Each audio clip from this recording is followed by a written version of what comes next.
Bonjour à toutes et à tous. Bienvenue à ce second webinaire dans le cadre des midis du dialogue social et des transitions. Je me présente Jean-Baptiste Drouet, je suis responsable emploi formation au MEDEF Pays de la Loire. Alors, simplement vous dire que ce webinaire s'inscrit dans le cadre de notre conférence sociale régionale portée par les partenaires sociaux. La colonne vertébrale de l'ensemble de nos webinaires, c'est bien la question du dialogue social dans les entreprises avec nos organisations côté employeurs et côté salariés. Notre objectif, c'est de faire vivre le dialogue social à la fois dans les territoires et au sein même des entreprises. Et on a décidé pour redynamiser la question de la conférence sociale régionale, à la fois d'organiser ces temps forts pour communiquer, sensibiliser, mais également expliquer concrètement comment vit ce dialogue social. Et l'argumentaire aujourd'hui va porter sur les sujets d'emploi, formation, compétences, mais également l'organisation au sein de l'entreprise Bouiller-le-Roux, que je remercie. Je remercie Monsieur Tuzelet et Monsieur Loiseau, mais on s'appellera par nos prénoms, Benoît et Eric, pour votre intervention tout à l'heure en tant que grand témoin. Et le focus sur ce dialogue social, c'est aussi le pendant, le lien avec la transition écologique juste, qui impacte l'ensemble des organisations, des TPE-PME aux grands groupes, et savoir comment on gère cette question de transformation, de mutation du point de vue de la transition écologique auprès des salariés, auprès des organisations, auprès de la stratégie. On va rentrer un petit peu plus dans le détail et je laisse Anne se présenter tout de suite après, mais simplement vous expliquer que ce webinaire se découpera en 3 parties. Je le disais, la colonne vertébrale, le dialogue social. Donc, on expliquera comment, dans une organisation, le dialogue social se développe, comment il existe de façon très concrète, quels outils, comment on communique. On aura une partie, et ce sera déjà un peu le propos de Aude, de Loco2i, et je remercie aussi Aude de sa participation et de son intervention au titre de Loco2i sur la question de l'emploi, des formations, des compétences et qu'est-ce que Loco peut faire au niveau de l'interindustrie et comment on accompagne les entreprises qui sont fortement concernées par le sujet du dialogue social et de la transition écologique. Et ensuite, on aura à nouveau le propos de l'entreprise Bouiller-le-Roux sur la question de l'information, la transmission de la stratégie auprès de l'ensemble des parties prenantes jusqu'au terrain et comment vous organisez des temps pour expliquer quelle est la stratégie, l'adaptation des compétences et comment vous informez l'ensemble de vos équipes. Anne, je te laisse également la parole, je te laisse te présenter, puis on pourra passer la parole ensuite à Aude de Varieux. Oui, Anne Lannes de l'UNSA. Donc, je suis la secrétaire générale de l'UNSA des Pays de la Loire et ravie d'être avec vous aujourd'hui. Bonjour à toutes et à tous. Et effectivement, nous allons parler aujourd'hui du dialogue social parce que le dialogue social, c'est pas un cadre formel, c'est bien un levier d'anticipation, d'adaptation et d'adhésion collective. Donc, vous allez en voir un exemple aujourd'hui avec ce webinaire, avec la participation de Eric qui est représentant de l'UNSA au sein du CSE et aussi de l'ensemble de Bouiller-le-Roux qui sera présenté. Il y aura il y a 3 dimensions qui sont indissociables pour nous.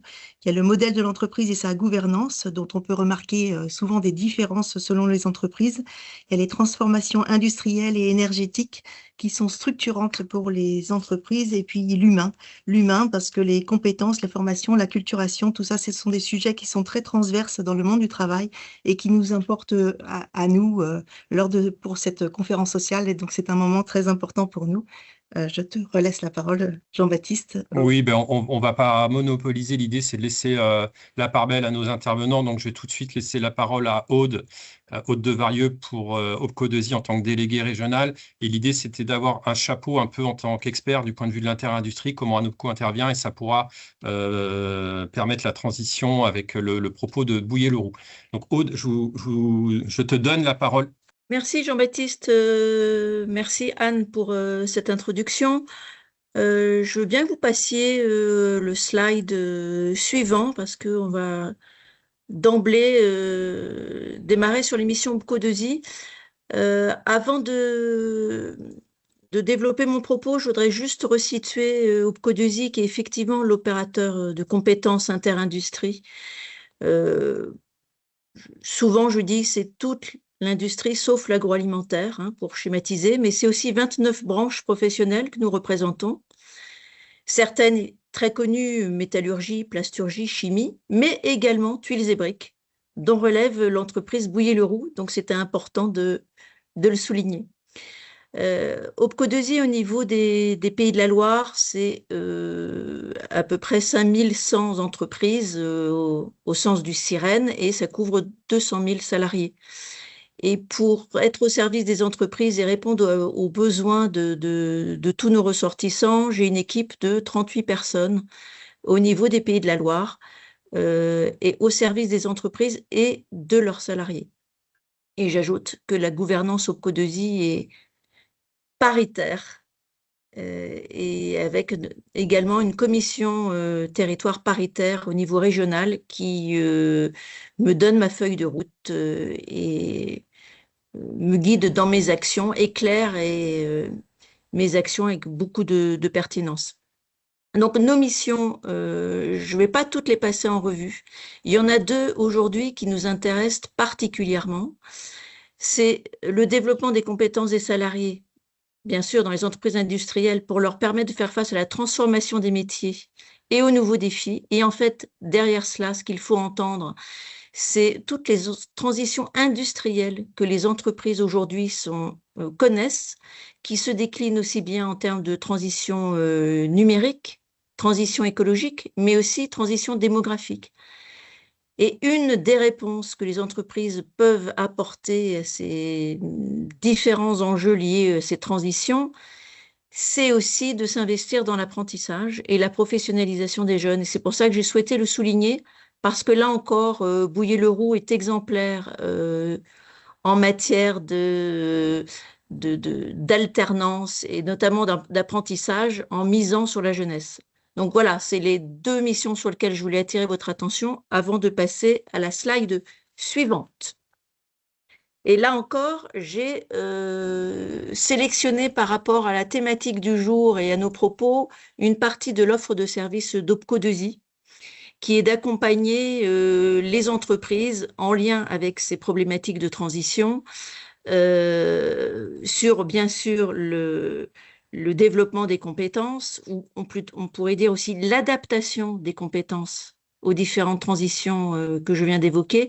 Et on a notamment deux diagnostics et accompagnements qui sont particulièrement intéressants, qu'on a appelé CO2i par un jeu de mots, mais qui en réalité, c'est œuvrer pour l'environnement, et puis un diagnostic qui concerne finalement la transition numérique avec déployer le digital. Et derrière, ce qu'on entend, c'est aussi bien la cybersécurité, l'IA, ou la digitalisation dans les entreprises et la numérisation, notamment des systèmes de production. Et en fait, ces différents leviers, et on s'appuie sur l'action de nos conseillers formation sur le terrain dans les entreprises, mais qui travaillent étroitement avec des consultants qui ont été sélectionnés sur appel d'offres. Il y a un nouvel appel d'offres qui vient d'aboutir, là, en 2026, pour les 3 années qui viennent, et qui vont nous permettre, en fait, d'accompagner les entreprises dans leurs projets de développement, dans leur stratégie, et notamment par rapport à la transition écologique.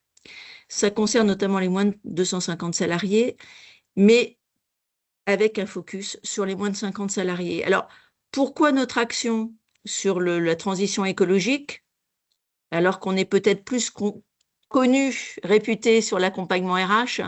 C'est tout simplement aussi parce que la loi climat et résilience d'août 2021 a demandé aux OPCO, à l'ensemble des OPCO, dans la mesure où nous sommes très présents dans les entreprises, très présents sur le terrain, en fait, de faire œuvre de mission publique, en fait, en alertant, en informant, en sensibilisant les entreprises, notamment les moins de 50, sur les enjeux de la transition écologique, et en mettant en place tout un arsenal de mesures pour les accompagner, pour aller dans cette voie. Et c'est à ce titre, en fait, qu'on intervient, notamment aujourd'hui. Alors, on peut passer à l'autre slide. Parce que toujours dans ce cadre de mission que nous a confié l'État sur la transition écologique, on a mené, l'Observatoire Compétences Industrie d'Opco2i a mené une étude sur la transition écologique, notamment sur les impacts sur les métiers et les compétences dans l'industrie. En 2022, je vous encourage à aller voir cette étude qui est toujours d'actualité, que je n'ai pas du tout l'ambition de synthétiser en un slide. Elle fait un peu plus de 160 pages, mais il y a une synthèse qui est parfaitement accessible, intéressante, et qui insiste sur le fait que finalement, il y a peu de nouveaux métiers, finalement. Il n'y a pas vraiment de création de nouveaux métiers en masse, mais il y a beaucoup de métiers qui se transforment, qui s'enrichissent avec des nouvelles compétences. On le voit notamment au niveau des achats, de la recherche et de développement, mais aussi de la logistique, l'ingénierie, bien sûr. Et il y a des compétences à renforcer. Et c'est là que Opco2i a son rôle à jouer avec les entreprises. Une fois que les diagnostics auront été posés, que l'entreprise saura où elle veut aller, et on l'accompagnera dans ce sens, et là, c'est là qu'on a un rôle à jouer. Et notamment parce que différents enjeux émergent de cette étude. On les connaît, hein, aussi bien la qualité de l'air que le bilan carbone, que la gestion des déchets, mais il y a aussi l'enjeu sur la transition énergétique, avec toutes les problématiques de consommation d'énergie. Et c'est là que le témoignage de Bouyer-Leroux va être très intéressant, c'est qu'ils ont été visionnaires avant tout le monde, je dirais, sur cet enjeu de transition énergétique. En tout cas, toujours est-il que, comme vous le disiez parfaitement au début, ça concerne tout le monde, cette transition énergétique, salariés, entreprises, mais dans l'entreprise, ça concerne tout le monde, comme ça concerne tout le monde dans notre vie quotidienne, finalement. Et ces problématiques infusent la société tout entière. Donc, c'est logique qu'on la retrouve chez tous les acteurs, emploi, formation, et dans toute la société en général. Et je vais passer la parole à Benoît et Eric, qui vont nous passionner par le témoignage de leur action au sein de leur entreprise. Merci Aude, hein. On fait la transition parce que vous avez pu nous apporter un peu un regard OPCO sur l'interindustrie et voir maintenant comment ça peut se traduire concrètement au sein d'une entreprise. Je remercie Benoît et Eric, hein, d'être présents. Alors l'idée avec vous, Benoît et Eric, c'est de présenter concrètement ce qui se passe chez Bouyer-Leroux. On a 3 parties, mais la première partie, ça concerne en propre la SCOP, le modèle SCOP. Ça nous intéresse de savoir, pour une SCOP historique, comment aujourd'hui vous abordez les questions de vision, de stratégie, de voir un petit peu comment vous menez à bien l'histoire de Bouyer-Leroux, vous présenter par rapport à votre secteur d'activité, c'est important pour nous. On a échangé longuement, donc ce sera toute cette première partie qui nous intéresse. Et ensuite, on glissera sur ces questions liées à la transition écologique et surtout la transition énergétique pour aborder en troisième partie le champ de l'information, de la formation professionnelle et puis de la transmission de tout ce que vous pouvez porter auprès des équipes. Donc, je vous laisse la parole. D'abord, le modèle SCOP. Est-ce que vous pouvez vous présenter et présenter Bouyer-Leroux? Oui, donc bonjour à tous et bonjour à toutes. Moi c'est Benoît Tuzelet. Donc je suis responsable ressources durables donc chez Bouyer-Leroux. Donc mon métier consiste à acheter la matière première, donc l'argile, hein, donc on est fabricant de terre cuite, donc j'achète la matière première, le foncier. Et ma deuxième mission chez Bouyer-Leroux, c'est d'acheter donc l'énergie verte pour alimenter donc les sites industriels en énergie. Et je suis également membre du conseil d'administration de la SCOP. Bonjour, Eric Loiseau, je suis chez Bouyer-Leroux depuis 19 ans. Je suis conducteur de ligne et je fais partie aussi de l'équipe biomasse. Je suis délégué syndical UNSA centrale, et je suis aussi négociateur de branche UNSA auprès de la FFTB. Alors, donc, Jean-Baptiste, si on peut passer à la slide suivante. On va vous présenter Bouyer-Leroux rapidement. Quel est notre métier? Donc, Bouyer-Leroux, on est des fabricants de terre cuite, hein, briques de mur essentiellement. Ce qu'il faut retenir, c'est qu'aujourd'hui, une maison sur 4, une maison sur 5 construite en France sort de nos usines. Donc, on est l'acteur majeur du bâtiment en France. On a aujourd'hui 7 usines situées plutôt sud-ouest sur le dispositif national. Donc, une usine basée à Valette, au sud de Nantes. Le siège social qui est à la Séguinière, on en parlera tout à l'heure, sur lequel il y a l'usine et les fonctions support et les services. À la Séguinière à côté de Cholet, une usine dans le sud Vendée, donc à côté de Fontenay-le-Comte, une autre usine en Gironde entre Libourne et Langon dans le 33, une usine à Colomiers dans la banlieue de Toulouse, et enfin, pour finir, une usine donc, à Mably, proche de Roanne, et une autre à Saint-Marcelin-en-Forest, proche de Saint-Étienne. Donc voilà, donc un dispositif plutôt national, avec des usines plutôt bien réparties. Alors la particularité de Bouillé-le-Roux, c'est que Bouillé-le-Roux, donc c'est une SCOP, donc l'entreprise appartient aux salariés. Donc la SCOP a été créée donc en 1980. À l'époque, il n'y avait qu'une seule usine, donc qui était à la Séguinière, le siège social. Et donc la naissance de la SCOP, elle est vraiment originale. C'est-à-dire que les dirigeants de l'époque ne souhaitaient pas céder leur entreprise à des grands groupes. C'est à ce moment-là qu'ils ont décidé en fait de créer donc la SCOP Bouillé-le-Roux avec la soixantaine de salariés qu'il y avait à l'époque dans l'entreprise. L'ensemble des salariés ont souhaité donc relever le défi et devenir en fait sociétaires de leur propre entreprise. Alors pour devenir aujourd'hui, donc on parle de 60 salariés à l'époque, pour devenir aujourd'hui la deuxième plus grande SCOP de France avec plus de 510 sociétaires. Industriel, SCOP industriel. Oui, SCOP industriel de France. Ouais. Alors comment fonctionne notre SCOP? Jean-Baptiste, on peut peut-être passer sur la slide suivante. On souhaitait vous présenter le schéma de gouvernance. Merci. Le schéma de gouvernance donc d'une SCOP classique, mais aussi de notre SCOP. Donc on a, on va dire, deux sphères. La partie de droite qui est plutôt le schéma fonctionnement classique d'une entreprise avec un CODIR, des instances représentatives du personnel avec un fonctionnement classique, une équipe RH, une équipe DAF, etc. et avec les salariés. Et ensuite, vous avez à la base donc, les salariés, donc là, l'ensemble des salariés qui, chez nous, chez Bouillé-le-Roux, pour être sociétaire, il faut être salarié. D'accord ? Donc, ça veut dire que l'ensemble des salariés donc, sont sociétaires de l'entreprise.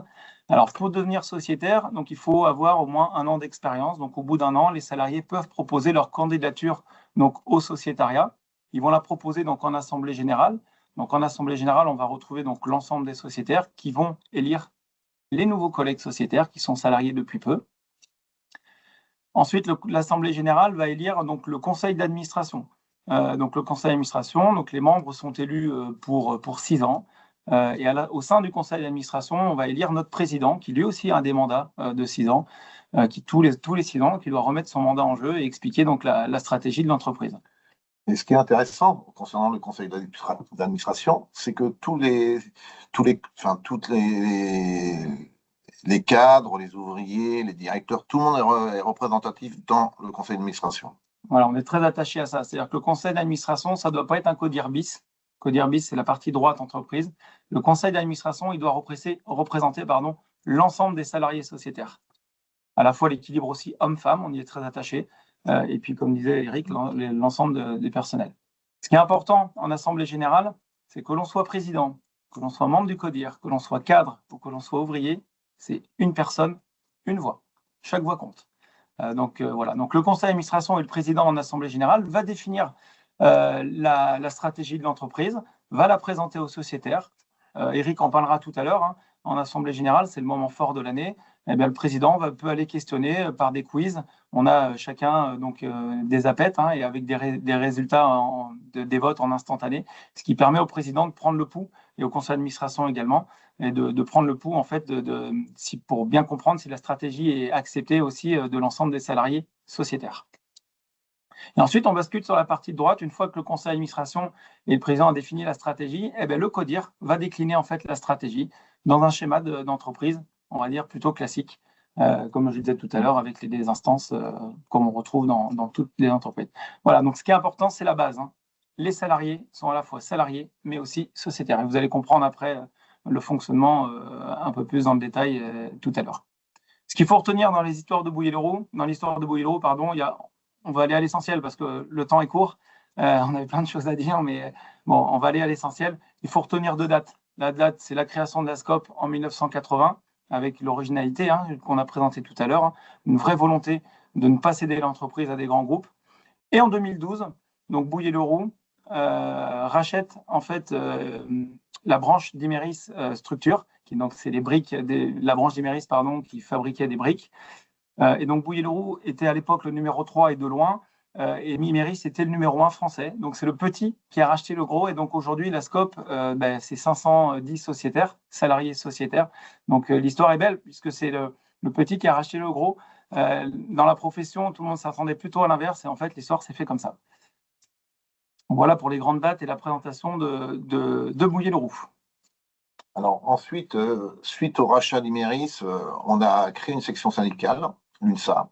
On a choisi l'UNSA parce qu'en fait, on avait besoin d'autonomie et l'UNSA nous apportait cette autonomie puisqu'on a quand même un statut SCOP très particulier.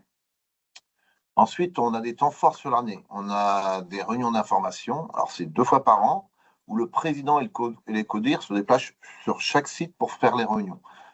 Dans la réunion, il y a la présentation des résultats économiques et commerciaux. Il y a une présentation des projets stratégiques. Et il y a aussi une chose intéressante, c'est les questions au président. Alors, toutes les questions sont affichées sans filtre. Et ces questions, c'est la remontée de nos salariés, de nos collègues, en fait, et qui posent ces questions. Ensuite, on a l'Assemblée générale. Alors, l'Assemblée générale, c'est tous les sociétaires sont conviés et participent au vote. Et lors de cette assemblée, on a la validation du résultat de l'année, de la répartition du résultat, de la présentation du budget et de l'année suivante. Alors, Benoît vous en a parlé tout à l'heure, c'est le quiz. Alors, le quiz, c'est des questions sur l'appartenance, l'engagement et bien-être dans l'entreprise. Et d'autres qui sont plus engageantes au niveau stratégique. Ce qu'il faut retenir sur le quiz, c'est qu'effectivement, pour la direction, c'est un outil afin de voir le pouls des salariés sociétaires, mais aussi pour nous. C'est très important d'avoir aussi ce pouls au niveau des instances qu'on a, du CSE ou CSE central. Alors, comment fonctionnent concrètement nos instances de dialogue social? Alors, on a aussi, bien évidemment, sur les 7 établissements, on a un CSE central. On a aussi 6 CSE établissements. Et du point de vue des CSE, on le vit d'une manière un peu particulière, puisque notre statut SCOP apporte de la transparence et de la proximité. Alors, ça rend les élus responsables, car c'est notre entreprise, et les membres du CSE sont plus pertinents et engagés dans leur mission. Et on le ressent bien dans tous les CSE. Clairement. Pour enchaîner, Jean-Baptiste, est-ce que vous pouvez remettre le schéma de gouvernance, s'il vous plaît? Donc, parce qu'on en aura besoin pour illustrer les propos. Merci. Donc, Eric vient d'en parler. On était sur la partie droite, plutôt avec les instances représentatives du personnel. Le quiz en assemblée générale, donc c'est plutôt la partie gauche avec le côté sociétariat. Et en 2024, on a créé en fait une nouvelle instance, une instance qui est propre à Bouillé-le-Roux, donc qui s'appelle Federscope. Et ça, c'était à l'initiative des sociétaires, en accord avec le conseil d'administration, bien entendu, mais aussi le président, avec pour objectif de faire vivre le sociétariat. En fait, on s'est rendu compte qu'on avait grossi, vous l'avez vu, on a démarré à 60 dans les années 80, 500, 510 aujourd'hui. Et en fait, on a voulu faire vivre le sociétariat. Et il nous manquait un outil, donc on a créé cet outil-là. Donc aujourd'hui, on a 3 teams. Une team animation qui, elle, va avoir pour mission plutôt de développer le vivre ensemble, les valeurs de la SCOP, voilà, sur des moments festifs, sur des moments fédérateurs. Après, on a une team parrainage. Alors, on n'en a pas parlé tout à l'heure. Alors, juste pour revenir aussi sur Federscope, aujourd'hui, c'est une 40aine de membres et toujours des membres volontaires. C'est-à-dire qu'aujourd'hui, on animait la vie coopérative. Jusque-là, on mettait plutôt ça entre les mains de l'équipe RH parce que c'était le rituel. Mais à un moment donné, on s'est dit, l'équipe RH elle faisait bien son travail, mais on s'est dit, c'est bien aussi de nous prendre en main nous-mêmes et d'aller proposer des choses. Donc, tout ça, ça se fait en collaboration aussi avec l'équipe RH et le conseil d'administration. Et donc, voilà, le fait que ce soit volontaire, pour nous, c'est très important parce qu'on a des gens motivés, en fait, dans cette équipe. Et donc, dans les 3 équipes, donc team animation, la team parrainage. Donc, la team parrainage, de la même manière, on a 40 parrains marraines, donc c'est toujours des salariés sociétaires. Donc, ça, c'est des parrains plutôt des historiques de la SCOP qui, eux, vont aller former les nouveaux salariés entrants, mais les former pas sur leur poste de travail, les former sur les valeurs de la SCOP, de ce qu'on attend d'un sociétaire en termes de droits et de devoirs. Voilà. Et donc, tout ça, ça se fait par la base. Et pour nous, c'est important, en fait. On ne veut pas que ce soit forcément toujours descendant, mais c'est important que ça parte du bas, des salariés sociétaires. Et ensuite, on a la team communication qui va aider les 2 autres teams à plutôt bien communiquer autour des différents projets. Alors, pour enchaîner, donc c'est bon pour le schéma de gouvernance, merci. Pour enchaîner sur les grands enjeux stratégiques de Bouillé-le-Roux. Alors, pour faire simple, l'objectif de Bouillé-le-Roux, vous l'avez vu, notre métier, c'est de fabriquer des briques. C'est d'avoir la brique la plus décarbonée du marché. Alors, la transition énergétique chez Bouillé-le-Roux, c'est un vrai enjeu, en tout cas pour la SCOP, et ce, depuis son origine. Alors, pour faire un petit peu d'histoire, on a connu, avant la création de la SCOP, il y a eu les crises pétrolières de 73, fin des années 70, début des années 80. Et là, nos prédécesseurs, lorsqu'ils ont créé la SCOP, donc ils ont décidé d'être moins dépendants des énergies fossiles en consommant de la biomasse. Donc aujourd'hui, Bouillé-le-Roux, dans notre mix énergétique, c'est 51% de biomasse, avec des projets pour poursuivre et développer cette transition énergétique. Alors la biomasse, c'est quoi? Là, en l'occurrence, c'est mon métier, d'aller acheter des déchets d'autres industries. Donc on est plutôt sur des déchets, des produits connexes de scierie, donc du bois, de la sciure, des écorces, etc. Mais vraiment un déchet d'une autre industrie, donc ce qu'on appelle les produits connexes. Et à titre d'exemple, aujourd'hui, sur la Séguinière, et c'est notre site de Gironde-sur-Dro, on est décarboné à 85%. Voilà. Donc tout ça, c'est le travail de nos prédécesseurs qui nous amène aujourd'hui à ce résultat-là. Et charge à nous maintenant d'aller au bout et de développer l'ensemble des sites pour atteindre cette cible-là. Alors on est persuadé aujourd'hui chez Bouillé-le-Roux que c'est notamment notre système coopératif qui nous a permis d'atteindre ces performances, alors pour plusieurs raisons. La première raison, la SCOP aujourd'hui a 46 ans. En 46 ans, on a connu 2 présidents. D'accord ? Donc ça veut dire que le fait d'avoir une gouvernance stable, c'est très important. On le voit bien dans un monde qui bouge. En effet, on est capable de s'adapter, mais en tout cas, on arrive à garder de la stabilité. Notre système coopératif aussi nous permet d'avoir une stratégie durable et constante. Alors, malgré les aléas de marché, crise énergétique, on a su garder le cap, mais tout en restant lucide. On est une entreprise responsable qui reste agile. Typiquement, on vous parle de 85% de biomasse sur la Séguinière et Gironde-sur-Dro, 51% de biomasse pour l'ensemble de Bouillé-le-Roux. Ça veut dire qu'il y a certains sites qui sont encore en retard. On avait des projets qu'on avait prévus qui devaient sortir là, entre 2025 et 2030. Ces projets, on les a fait glisser au regard de la crise du bâtiment qu'on est en train de traverser. Donc voilà, donc on sait s'adapter, mais tout en gardant la cible qui est importante pour nous. Alors notre fil conducteur, très clairement, alors Julien Pérez, notre directeur marketing le dirait mieux que moi, mais c'est d'avoir un coup d'avance sur la réglementation. À titre d'exemple, on a été les premiers à lancer donc, la brique très bas carbone sur le marché. Aujourd'hui, la brique très bas carbone, elle est sortie sur le marché, mais elle répond déjà à la réglementation 2030. Vous voyez, donc c'est vraiment d'avoir un coup d'avance sur le marché et aussi sur nos concurrents, bien entendu. Alors, nos salariés sociétaires, donc Eric, on l'a dit tout à l'heure, on vous l'a dit aussi, je l'ai dit tout à l'heure aussi en assemblée générale, on les informe très en amont de nos projets stratégiques. On peut les interroger avec le quiz pour savoir s'ils sont bien en phase avec les grandes stratégies de Bouillé-le-Roux, ce qui permet en fait d'embarquer tout le monde dans ce projet-là. Il y a une vraie appartenance à l'entreprise sur ce côté vertueux. En fait.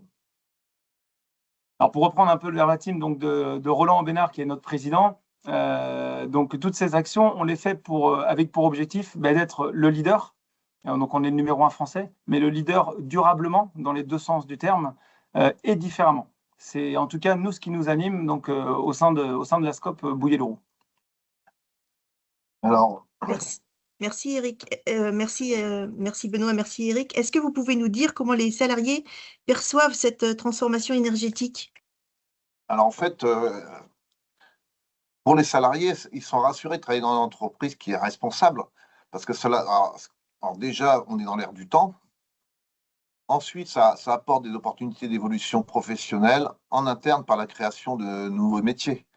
Ensuite, le dialogue social, pour dépasser un peu les résistances ou les inquiétudes, ça s'entretient. Il faut entretenir les échanges, la proximité, et on a la chance d'avoir une organisation qui est plutôt simplifiée, moins hiérarchisante et qui est disponible. D'accord. Et ensuite, oui. Et au niveau de la formation, vous donnez une place un petit peu importante, je pense. Est-ce que tu peux m'en parler, Eric? Alors, sur la formation, en fait, c'est un peu dans les gènes de chez Bouillé-le-Roux, puisque ça démarre par l'entrée d'un nouveau collaborateur avec un parcours d'intégration. Et ensuite, l'ensemble des sociétaires ils vont vers un parcours vers le sociétariat, ce qu'on appelle la formation SCOP. Mais pour avoir une formation SCOP, on a formé des parrains, des marraines. Alors, ce sont des parrains et marraines qui sont volontaires, ils sont environ 30 à 40 personnes. Et il n'y a pas de sélection. N'importe qui peut être au contraire parrain et marraine, quel que soit son statut au sein de l'entreprise. Et ensuite, pour la formation, il y a bien sûr les certifications de qualification professionnelle. Alors, c'est les CQP. Bon, ça, on est en phase avec l'OPCO de Zilats pour les CQP. Alors, il y a CQP chef d'équipe, CQP prépataire, il y a différents types de CQP. Et puis, on a mis en place, alors c'est un peu nouveau là, depuis quelques temps, c'est ce qu'on appelle top maintenance. Parce qu'il s'est avéré qu'on s'est rendu compte que déjà, on a déjà les formations obligatoires, et celles-ci, elles sont plus ou moins bien vécues, on va dire, au sein de l'entreprise, parce que c'est rébarbatif, on revient tous les ans pour faire une formation feu ou quel que soit. Et puis après, on s'est rendu compte, grâce aux remontées des CSE, que les formations qu'on avait n'étaient pas spécialement bien adaptées. Alors, ce qui a été mis en place par la direction, c'est Top Maintenance. Alors, qu'est-ce que ça veut dire Top Maintenance? En fait, c'est une identification des compétences qui sont nécessaires pour travailler dans nos usines. Il y a une évaluation des compétences, cas par cas, et un plan de formation pour atteindre le bon niveau, selon le profil du salarié sociétaire.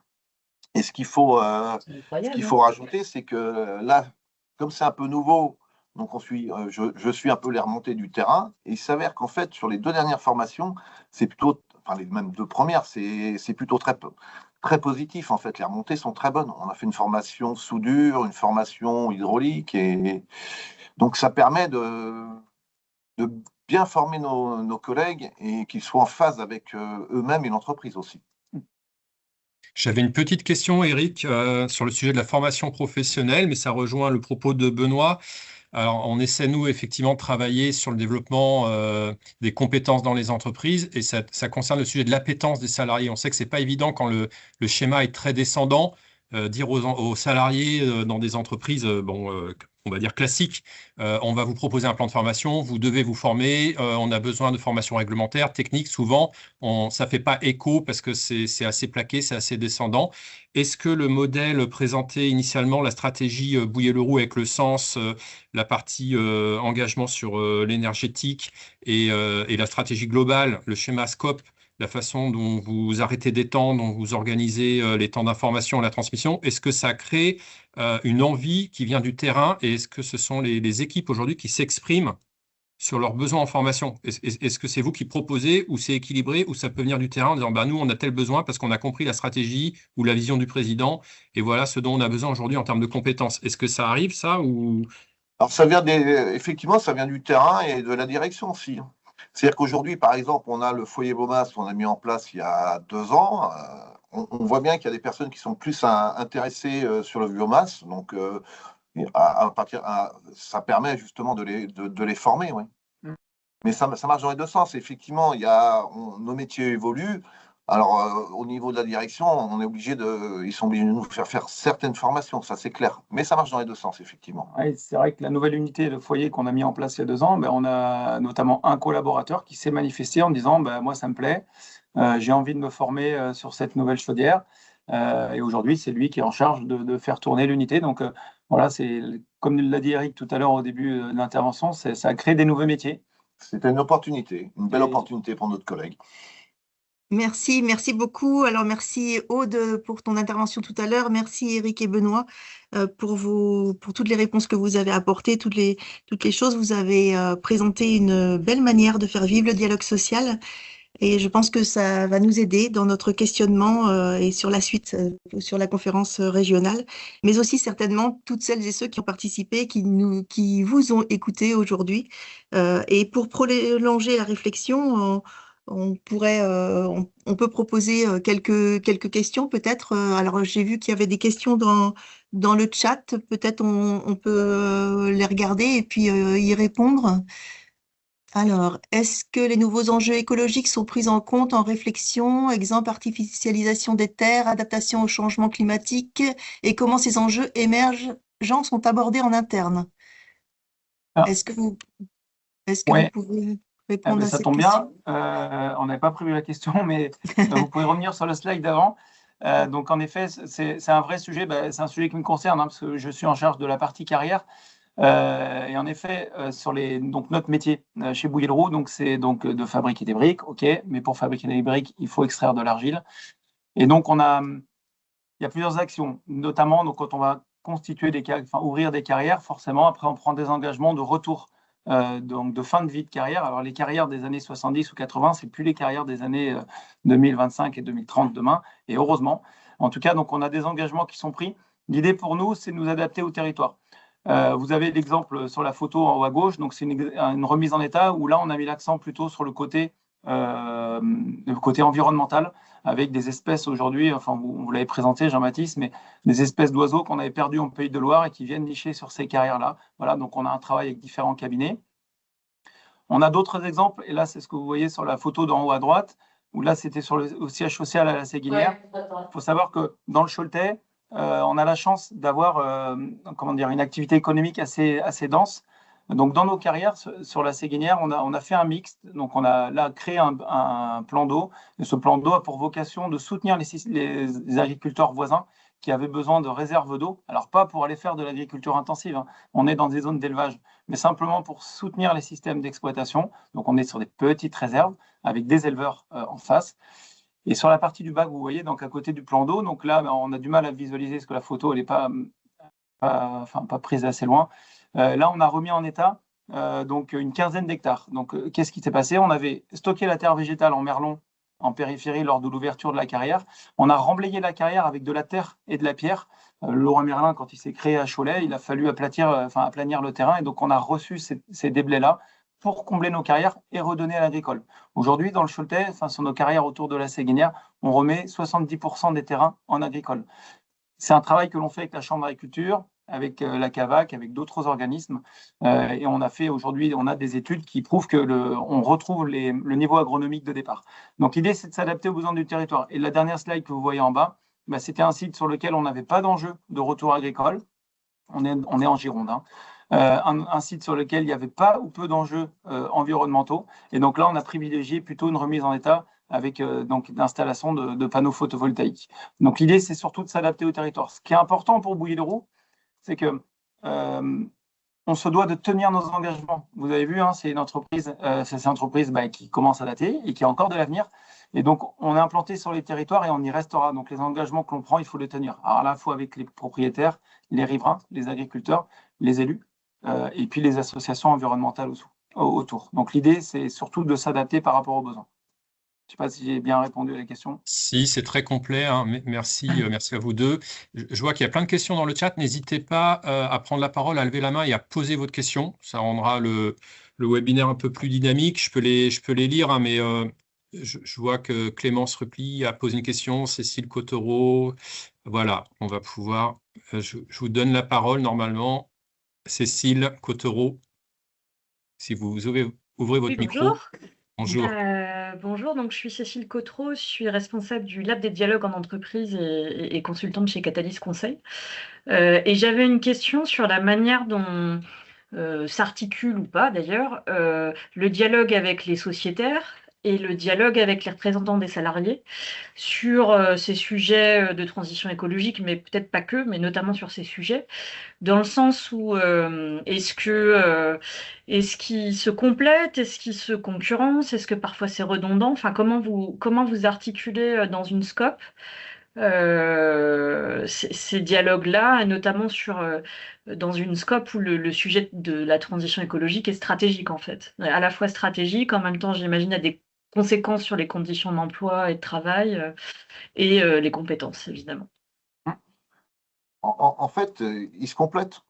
Parce qu'au niveau des sociétaires salariés, on a nos réunions d'information qui définissent les projets futurs, les projets en cours, qu'est-ce qui va pas, qu'est-ce qui va pas spécialement bien, où on en est, quoi. Et après, dans les CSE, on revient un peu plus profondément sur les questions au niveau de la transition écologique et de nos projets, où ils en sont. Et au niveau de l'Assemblée générale, c'est là que c'est intéressant, c'est que c'est une vision qu'on a depuis plusieurs années. Et du coup, les engagements qui ont été pris sur la transition écologique, ils sont suivis tous les ans, d'année en année. Et ce qu'il faut savoir, la particularité, vous l'avez vu tout à l'heure sur le schéma de gouvernance, c'est que le socle en bas, les salariés, ils sont aussi sociétaires. Et les élus, ils sont aussi sociétaires. C'est-à-dire que quand ils sont en instance représentative du personnel, ils sont avec leur casquette, entre guillemets, d'élus. Et lorsqu'ils sont en assemblée générale, ils n'ont plus leur casquette d'élus, mais là, ils ont leur casquette de sociétaire. C'est le côté responsable qu'évoquait Eric tout à l'heure, qui nous différencie forcément d'autres entreprises. Alors nous, on est là depuis longtemps, on s'en rend plus trop compte. Mais moi, je me souviens, quand je suis arrivé en 2008, ça m'a marqué. Maintenant, on est habitué. Mais oui, en effet, Et il quand n'y a on pas arrive. parfois des petits conflits de casquettes, justement, Alors, entre l'élu et le sociétaire? il peut y en avoir. Il peut y en avoir parfois. Mais c'est aussi des histoires d'hommes. Après, oui, enfin, nos CSE sont des CSE standards. Effectivement, on a des fois, c'est pas toujours simple. Il y a des tensions selon les accords, voilà, ça fait partie de la vie d'une entreprise. Mais en même temps, au vu de la formation qu'ont tous et l'information qu'ont tous les sociétaires, pour les CSE, c'est extraordinaire en fait, parce qu'on gagne du temps. Et puis très clairement, heureusement qu'il y a des moments de tension, parce que c'est ce qui fait vivre une entreprise. Et je ne l'ai pas dit tout à l'heure, mais nous, en conseil d'administration, on a un conseil d'administration tous les mois. On passe la première heure, chacun a un temps de parole pour remonter en fait les sujets qui ne vont pas au président. C'est-à-dire que le président est très attaché à être connecté au terrain. Il nous le répète souvent en conseil d'administration. Il y a un président ou un conseil d'administration qui est déconnecté du terrain, c'est très dangereux.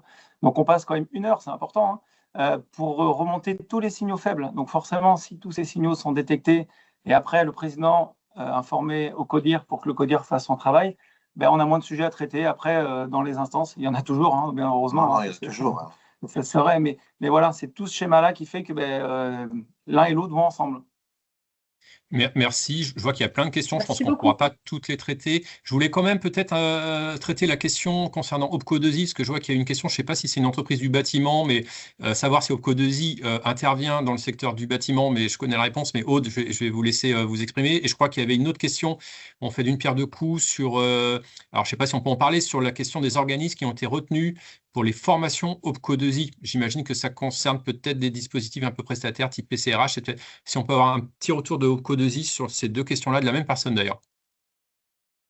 Alors effectivement, je confirme que Opco2i ne travaille pas avec les entreprises qui relèvent du bâtiment. On a beaucoup de sous-traitants qui travaillent pour le bâtiment, mais les entreprises même du bâtiment relèvent d'un autre Opco qui s'appelle Constructis. La deuxième question porte par rapport aux consultants et à notre prestation diag et accompagnement. Il y a un appel d'offres qui a été publié au mois de juillet l'année dernière et qui a abouti là, qui est terminé, hein, et toutes les réponses ont été apportées aux consultants là, avant mi-mars à peu près. On est juste en train de terminer l'opération.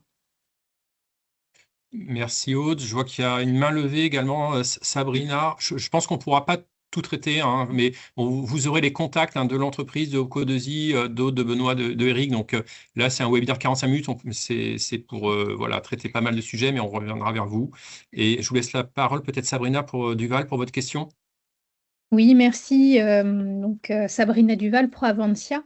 Je souhaitais juste mettre en perspective par rapport au sujet de la mise en place d'une SCOP et la vie d'une SCOP, pour avoir traité auprès de quelques structures ce sujet-là, que c'est toute une construction, c'est ce que vous avez indiqué, il y a telle condition qui a été mise en œuvre, telle autre, telle autre, telle autre. Donc là, vous en avez évoqué, et souvent les entreprises vont directement sans l'étape de préparation qui est hyper importante. Donc, si vous avez un petit conseil pour la préparation ou pour une fois que c'est mis en place, si tout n'est pas préparé, comment on peut raccrocher les morceaux, ce serait intéressant d'avoir ce retour d'expérience.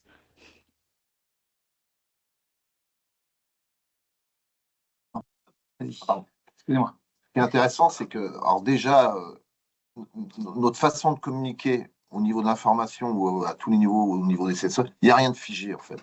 Donc on est toujours obligé de s'adapter. Donc même si vous prenez des retards sur un sujet, ça n'empêchera pas de revenir et de mettre en place des réunions d'information à différents niveaux, quoi, en fait. Parce qu'il y a différents niveaux d'information en fait. C'est l'adaptation en fait. Ouais. Et c'est vrai que sur la création de la SCOP, alors c'était il y a longtemps, donc nous, on n'était pas. Par contre, ce qu'on est en train de vivre aujourd'hui, c'est le fait d'avoir pris une nouvelle ampleur, hein. On est 510, donc on veut garder ce côté familial.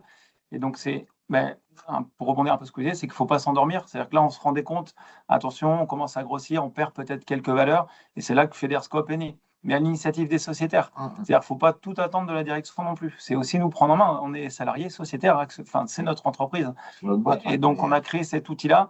Donc, une fois que la Scope est créée, alors il y a tout le travail en amont, mais une fois qu'elle est créée, c'est une chose, mais faire perdurer, c'est pas simple non plus.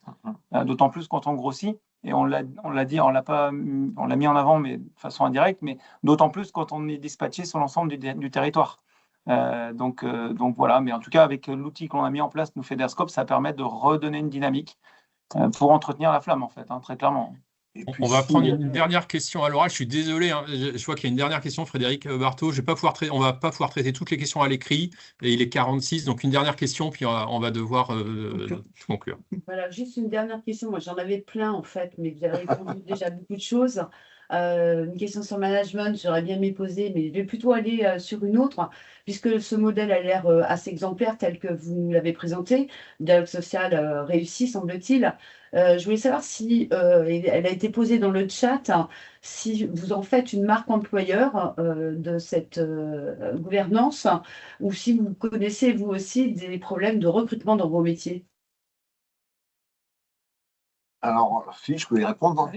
On a connu des problèmes de recrutement. Il y a des métiers qui sont des métiers sous tension, en fait. Tout ce qui est maintenance, mais ça, c'est pas parce qu'on est en scope qu'on embauche. Enfin, c'est la problématique de l'industrie. Après, on a quand même. Ce qui est intéressant, c'est qu'on se rend compte qu'on n'a pas beaucoup de turnover. Donc, on a des problèmes de recrutement, mais une fois qu'on a recruté, on se rend compte que les gens restent. Donc, c'est là que l'effet scope intervient. Prend son sens. Et après, pour attirer des jeunes talents, en fait, c'est aussi entretenir et moderniser notre outil. Donc ça, c'est important. Donc la transition énergétique, très clairement, quand on recrute des jeunes, ça leur parle. Voilà tout ce qu'on met derrière, parce qu'on met de l'argent derrière pour avancer. Alors ok, ça nous permet aujourd'hui d'être le leader et de pouvoir avoir une brique au bas carbone, mais encore fallait-il y croire. Dans un contexte qui n'est pas forcément évident. Donc voilà, ça nous aide aussi, très clairement.